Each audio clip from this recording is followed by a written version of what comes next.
সাথে জবাব দিবেন এই আরশ তুমি কি জানো আমার আসল আরশ হলো দুনিয়া সে না দৌলত সে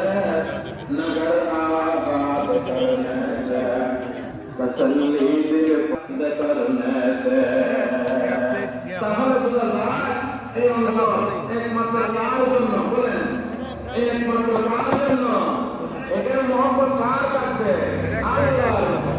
আল্লাহ রাব্বুল আলামিন বলেন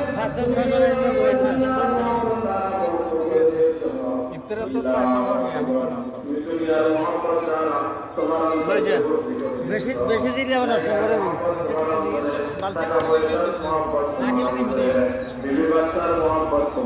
করে এইভাবে আমি মালিকের মহব্বত পাবে না একমাত্র এই অন্তর এই দিনকে আমি আল্লাহর মহব্বতের জন্য খালেস করতে হবে সুবহানাল্লাহ কি বলছেন এই অন্তরকে আল্লাহর জন্য খালেস করতে হবে আল্লাহর মহব্বতে আর কারো মহব্বত থাকতে পারবে না 45 দিলাম দেব 45 কি হবে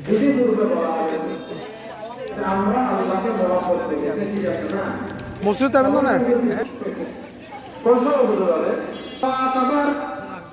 আল্লাহ পাক রব্বুল আলামিন বলে দিয়েছেন সবার ঊর্ধ্বে আল্লাহ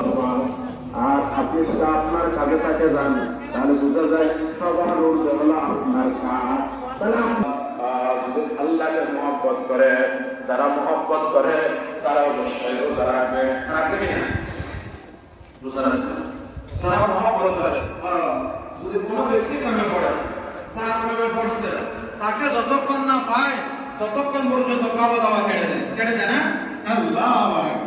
আল্লাহ বান্দা তুমি যদি খাওয়ার মাধ্যমে আমার প্রেমে পড়ে থাকো তাহলে তোমার খানা ছেড়ে দিতে হবে দিনের বেলায় খানা আহার বন্ধ করে দিতে হবে বুঝে যাবে তুমি আমার প্রেমে পড়েছো সুবহানাল্লাহ সেই জন্য দিয়েছে রোজা দিয়েছে তুমি কি আল্লাহর আশিক এটা একটু যাচাই বাছাই করার জন্য আল্লাহু আকবার আশিক সাদেক কোন জান রাফতা আশিক সাদেক কোন জান রাফতা মারহাবা আশিক সাদেক মারহাবা তুমি কি বাস্তব আশিক রোজার মাধ্যমে আল্লাহ পাক রব্বুল আলামিন এটা পরীক্ষা নেন আল্লাহু আকবার যখন রোজা রাখতে আরম্ভ করে দেন বাস্তবে আল্লাহর প্রেমে প্রমাণিত হয়ে যায় আল্লাহ পাগল হয়ে থাকে আমাদের আর সব কিছু তোমার ঠিক চলবে এটা যদি ব্যাটিং হয়ে যায় সব কিছু তোমার ব্যাটিং চলবে একটাও ঠিক চলবে না বুঝতেছেন না মনে হয় বুঝতেছেন না কি করবো আমি না